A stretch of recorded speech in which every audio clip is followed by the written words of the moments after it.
My name is Kehaulani. I am a licensed clinical social worker. I work primarily as a trauma therapist with specialization in attachment work and inner child healing. And as of right now, I currently support individuals, couples, and families, with my youngest clients typically around the ages of 15 to 16 years old. As a Polynesian woman, like coming within to the mental wellness space, I feel that I bring a very community centered and relational approach to conversations around mental health and mental wellness.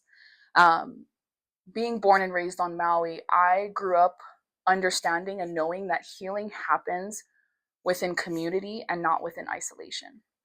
And so a lot of that translates into my work of essentially just trying to meet my clients where they're at, um, and just really building that foundation to create a safe and therapeutic relationship with my clients.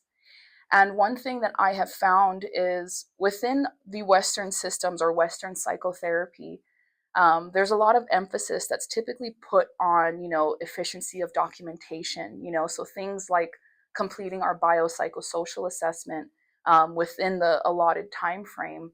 There's a lot of importance placed on that.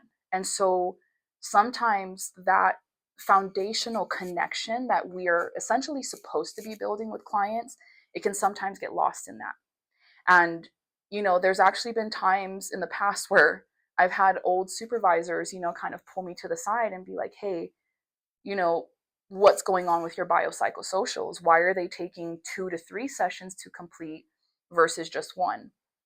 And for those who don't know what a biopsychosocial is, when you do an intake appointment for therapy, as a therapist, we are completing something that is called the biopsychosocial assessment.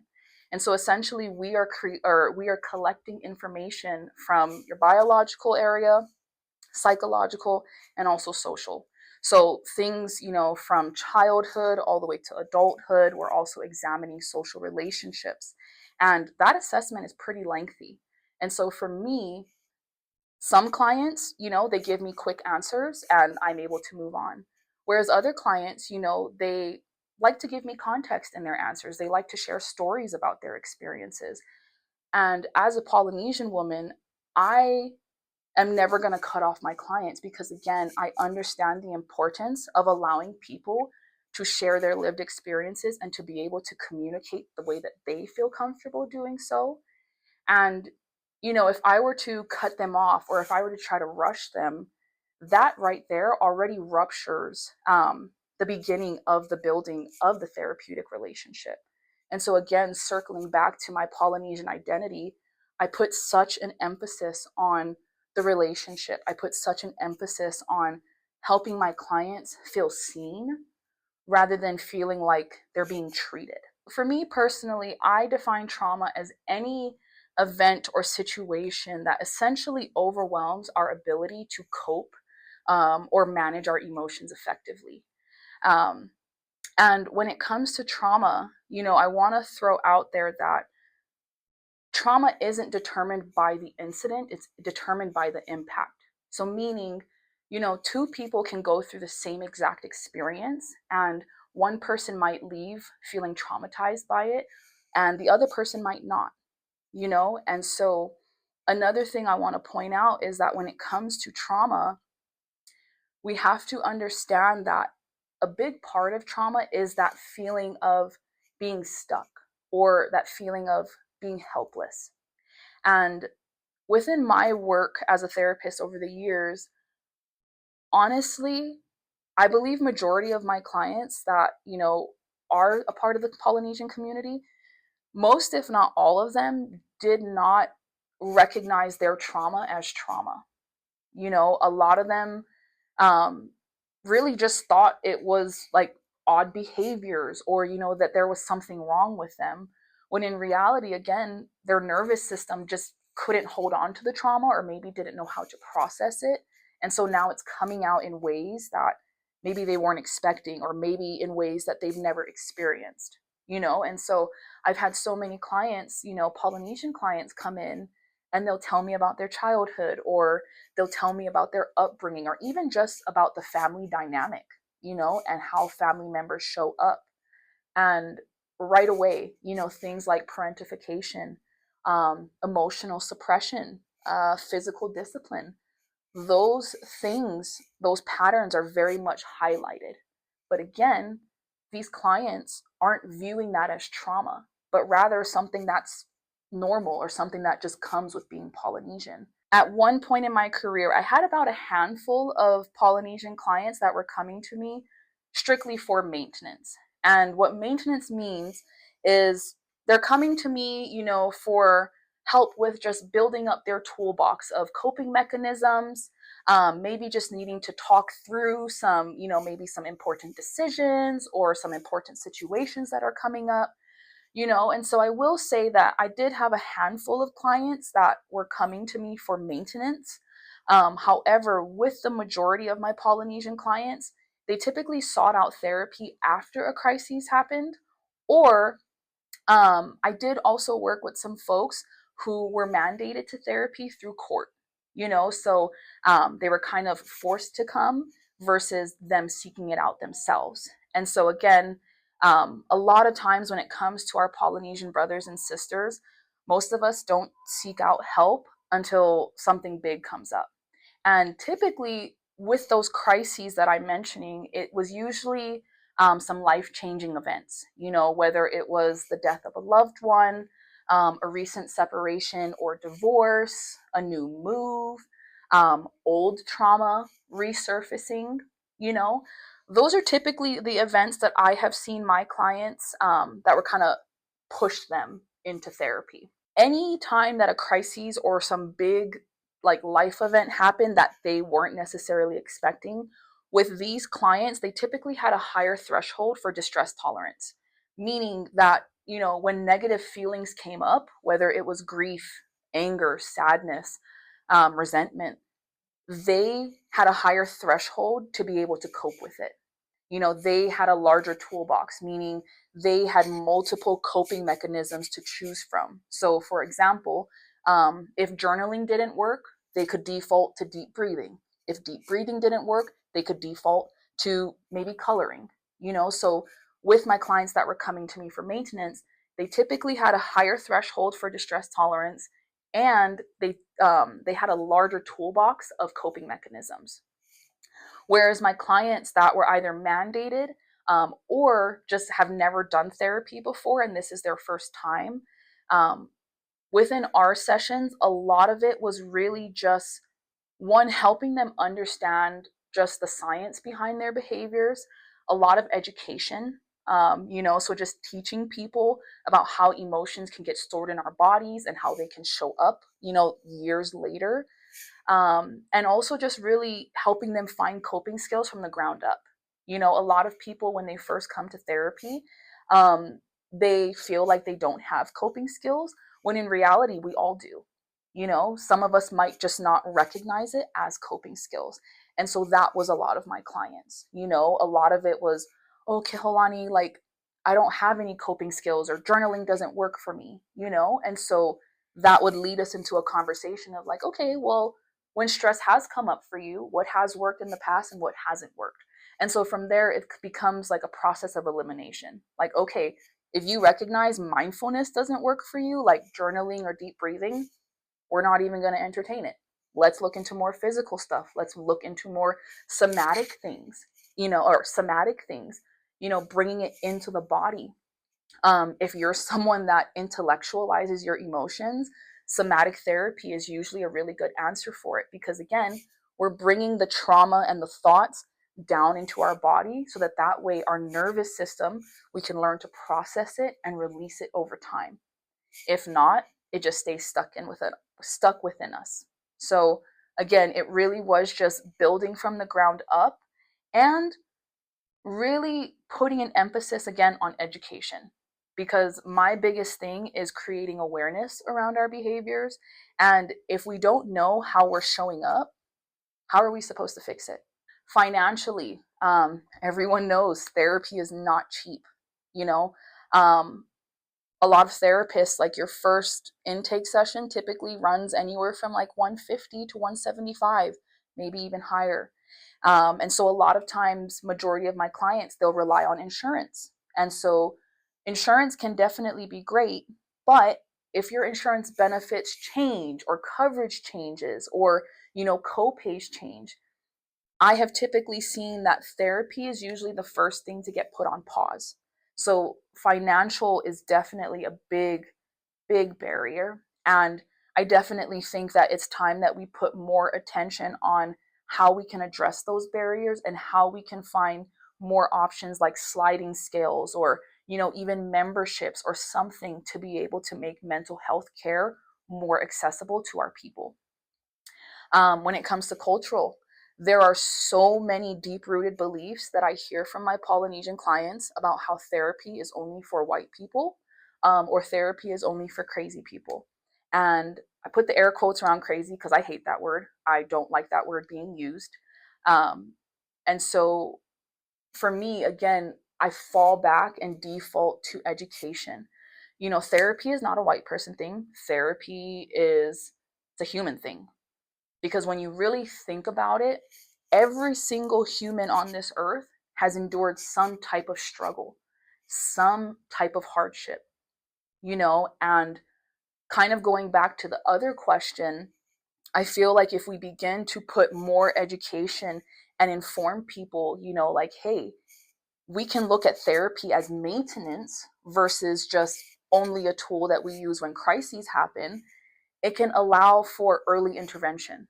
It can allow for our younger generations to be able to understand, like, oh, okay, like this sounds like anxiety or this sounds like depression, and have them not feel shame about it because, again, it's not a white person thing, it's a human thing. And the more that we normalize these conversations, the more that we normalize these struggles and how they can show up for each of us, it's going to be easier for people to be able to talk about things. It's going to be easier for people to be able to name things. So instead of not knowing what's going on, you'll be able to say things like, oh, well, I feel depressed, and not be worried that your culture or your people are going to turn around and be like, yeah, you're crazy. That's a white people thing. Like, what are you talking about? We don't get depressed, Or for reference, I'm Hawaiian and Tongan, and my mom is Tongan. And one thing that I hear a lot in the Tongan community is stop acting laupisi. So again, there is that lack of knowledge, there's that lack of education on understanding how mental illness, how mental health matters show up for us. So culture is a large barrier. And I definitely feel like the more that we have these conversations, it's just going to kind of break that barrier apart more and more. And then systemically, kind of same thing going back to culture, there's not a lot of representation. Um, I will be very honest, and I'll be the first person to tell you that a big part of the reason why I became a therapist was because I did not see any that looked like me, and being in school and having the education that I have, I was able to learn and understand just how important it is to take care of our mental health, you know? And even though I knew all of these things and I knew that it's important, I know that it's important for us to address our stress and to address our trauma. I was so against it because, again, I didn't see any Polynesian therapists. And so for me, I had the idea or the thought of, how are they going to understand me?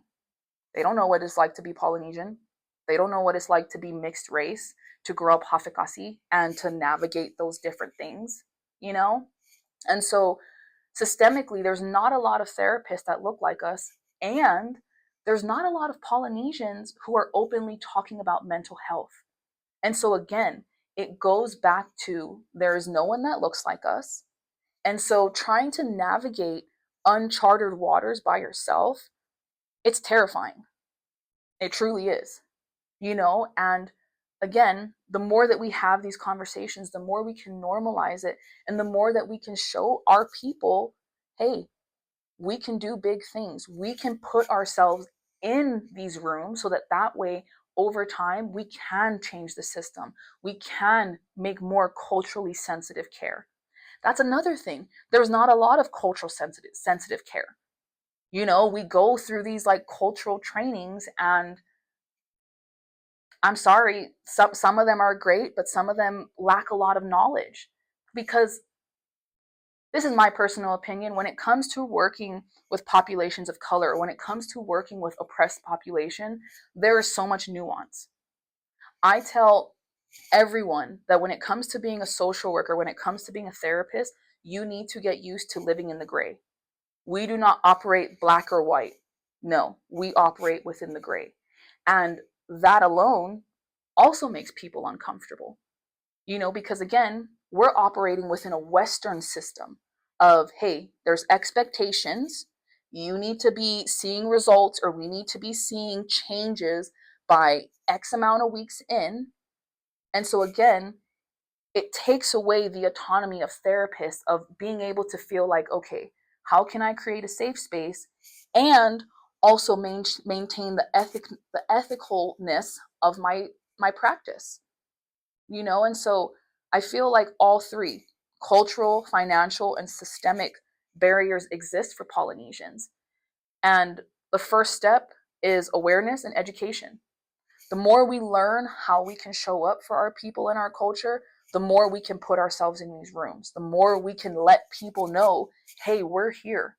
We struggle with this too, and we need people who look like us to get this message out. Because again, looking just at my experience with my clients and also my own experience with therapy, there's a lot of mistrust for us. And it makes sense. When you look at colonization, when you look at immigration and just what our ancestors went through, what our, grandmas and grandpas went through to get us here to America, there is so much underlying generational trauma. But again, we were never taught that because our grandparents, our parents were never given that space. So it's just getting passed down. So again, the more that we have these conversations, we're going to be able to change these systems. The main patterns that I typically see within my Polynesian clients is there are high expectations, especially with my Pacifica or Polynesian women, a lot of high expectations, and sometimes even quiet expectations, meaning like nobody ever directly told you that this was expected of you, but you're expected to do these things or to hold yourself to a very high standard. So I see a lot of patterns of very, very high expectations placed on kids. I see patterns of extreme physical discipline that is very prevalent within our communities. Um, Another thing that I see, or another pattern that I see, is a lot of parentification happening within our Polynesian communities.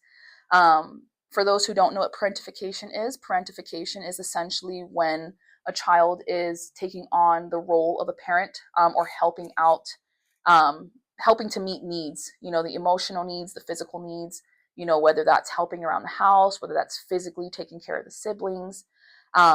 And that is a very big pattern that I see within our Polynesian communities.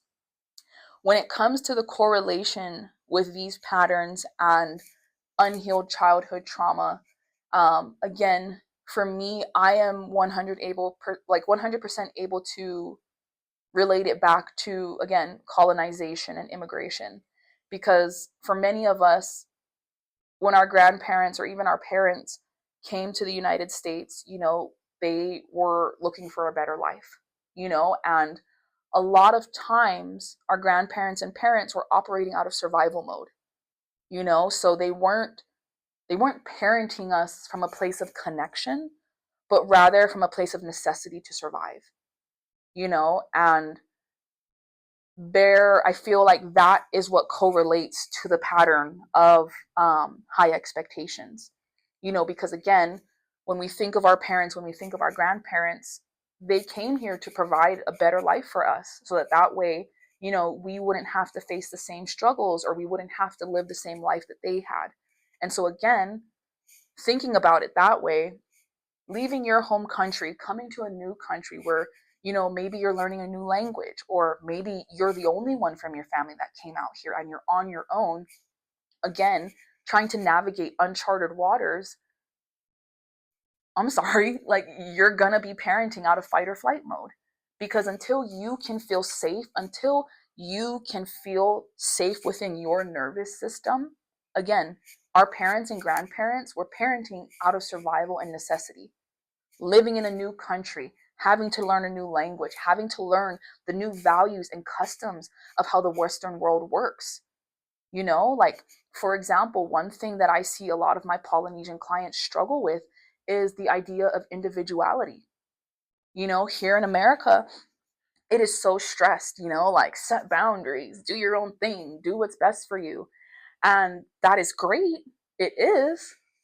But I know that for many of us, it can feel like betrayal, or it can feel disrespectful to our loved ones, to our elders, or, to our family who is doing everything to support us, because it's like, what do you mean I can think about myself? What do you mean my needs come first? And especially for us Pacifica women, we were raised and taught to hold the family together. Our culture is a matriarchal culture. Like, we put such an emphasis and we elevate women, and that's great. And at the same time, there are so many expectations that are placed on us from such a young age to essentially be that glue for our family. I don't know about you guys, but me personally, my mom, she did everything. She figured it out for all of us, and that pattern got brought down to my sister and me, not because my mom expects us to take care of everyone or take care of everything, but because that's how she was taught.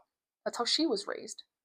And so, again, the more that we have education, the more that we can understand our patterns, where they come from, and why we're doing them, it becomes easier over time for us to then shift them, And when it comes to unhealed childhood trauma, a lot of what I see with our parents and grandparents is the simple fact that they did not have the space to feel their emotions and process their emotions. So they truly do not know how to do that for us. You know, um, my mom was born in the 70s, and in the very beginning of my journey as a therapist, we would clash, because I would try to set boundaries, or I would try to stand up for myself. And she would be like, "Don't you talahu'i to me? Why are you being disrespectful?" And so, again, there was that cultural nuance of, okay, I'm trying to live in this Western world of setting boundaries, and it's okay to go after my own goals, but I'm being met with so much resistance from my culture and from my mom, and it took years for me and my mom to get to where we're at, but she was able to unlearn a lot of those unhealed childhood patterns. Because, again, when you really think about things, we learn things from childhood.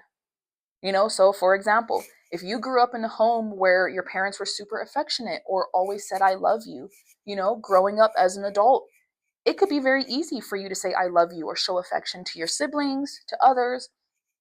And on the contrary, if you grew up in a house that maybe was chaotic, or maybe there wasn't any type of affection showed, as an adult, you might struggle with close connections, or you might struggle with the idea of affection, And again, the more we learn these things, the more we try to meet people from a place of curiosity and understand why our parents did what they did, it helps us to understand that 9 times out of 10, it was never personal. Again, it was them parenting out of survival and parenting out of necessity, and really trying to navigate a new system that they had no help with, no guidance with. And I feel like the more that we begin to look at our parents' patterns, or even just ancestors and family patterns, we can begin to make the change for our next generation. And I want to preface that I am not talking down on our culture. I'm not saying that we have a bad culture or anything. No. Our grandparents and parents handle things the way that they knew best. And again, if we go back to education, if we begin to learn new ways to handle things, to process information, that unhealed childhood trauma begins to get worked through versus getting pushed onto the next generation. Research has shown that everything leads back to our childhood. As I mentioned in the beginning, I specialize in attachment work and inner child healing. And John Bowlby is the British psychologist that coined attachment theory. And attachment theory essentially just says the way that our caregivers showed up for us um, during our like infant years and, basically like the most formative years of our life, the way that our caregivers showed up for us 100% reflects and impacts the way that we show up in relationships as adults. And that can show up in family relationships, platonic, so friendships, or even romantic relationships. And so having an understanding that everything leads back to childhood, like for example, again, when I look at my mom and I look at the way she parented, all I need to know is all I need to do is look at her childhood and it makes total sense. She grew up in a lot of chaos. She grew up not knowing a lot of things that were going to happen. Like one day things are normal and the next things change. She's moving, doing all these crazy things. And so the way my mom parented me and my siblings was she ran a very tight ship, meaning that woman knew everywhere we were. She knew what we were doing. She knew who our friends were. She knew who their parents were. Like, yeah, there was nothing that me and my siblings could get past my mom. She ran a very tight ship.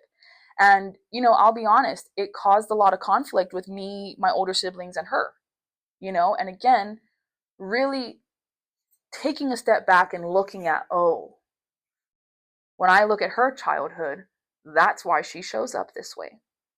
And so helping her to understand, or even just helping people to understand, hey, when we want to do the work, when we want to learn how to show up differently, we have to have those conversations about our childhood. Because one thing that I have learned as a therapist is there are a lot of traumatized children walking around in adult bodies, meaning that a lot of us are still carrying our traumas from childhood, our pains from childhood, because one, it was never modeled to us how to let go of that or how to heal from that. And two, our older generations were never modeled that. So they don't really know what this is.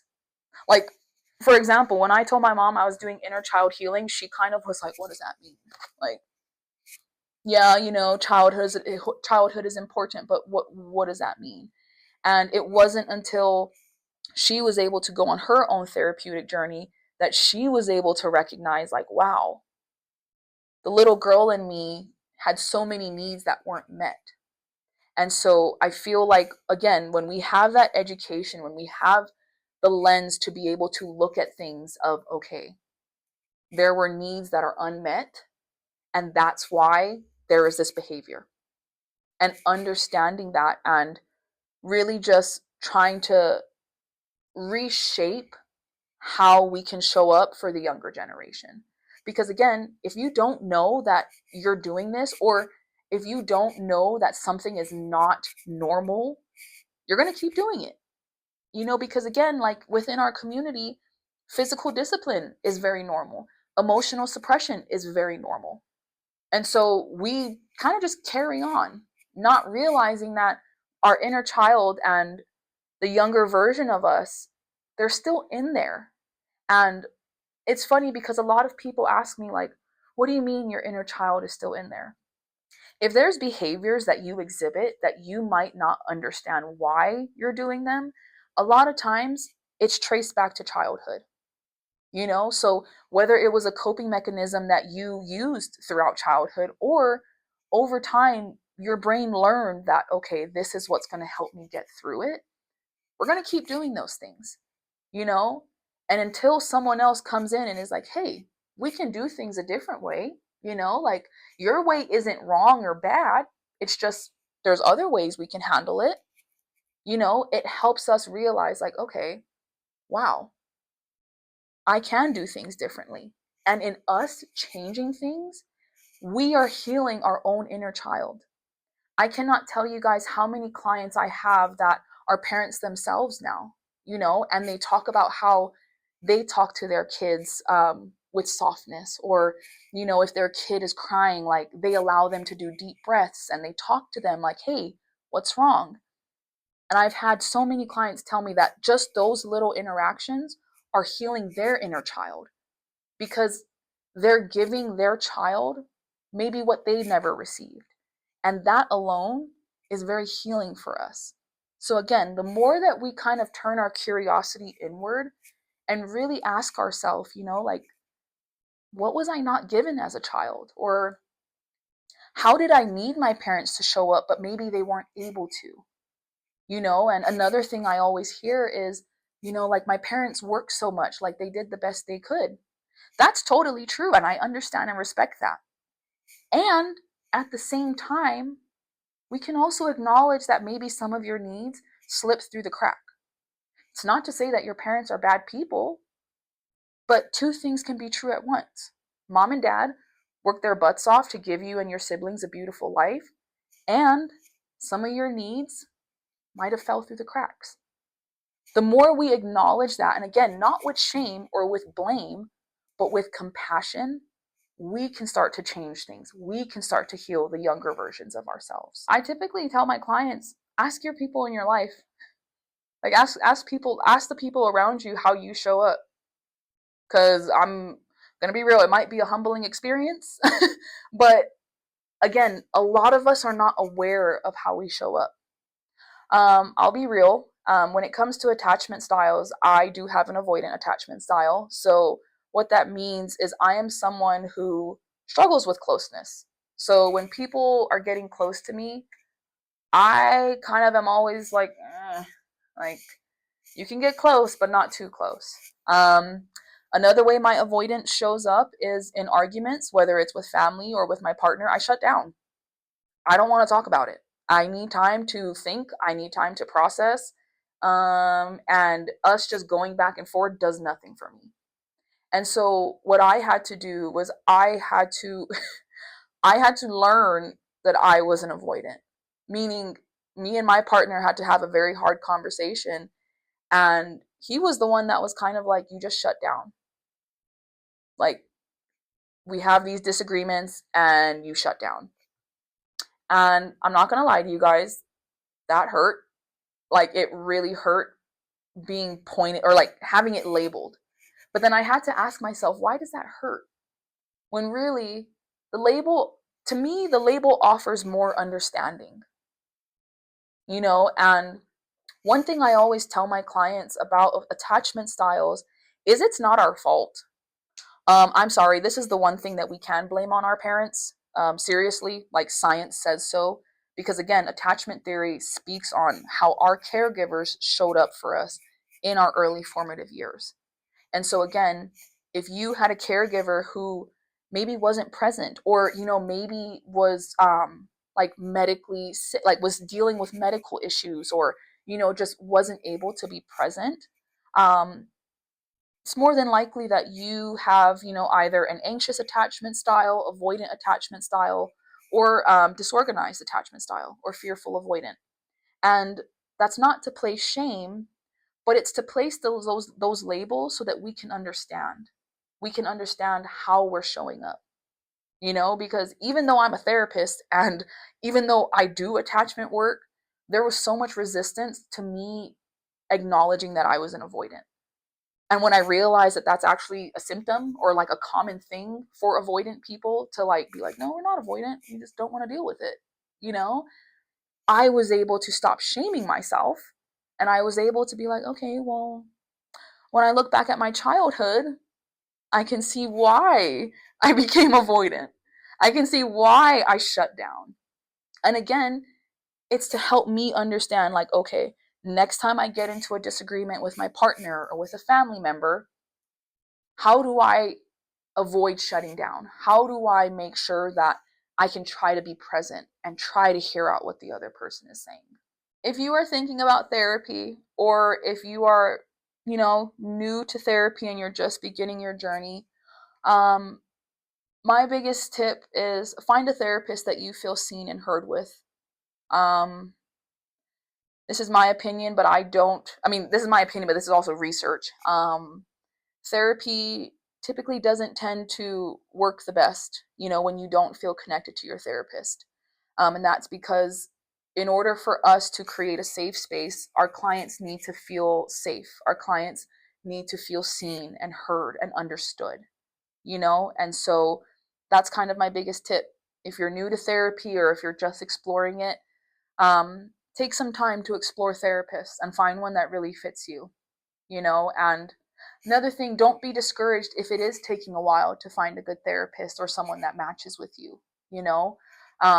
Because honestly, I feel like there's a right fit for everyone out there, and it just might take some time, but I just ask that you don't be discouraged by that. And lastly, please give grace to yourselves.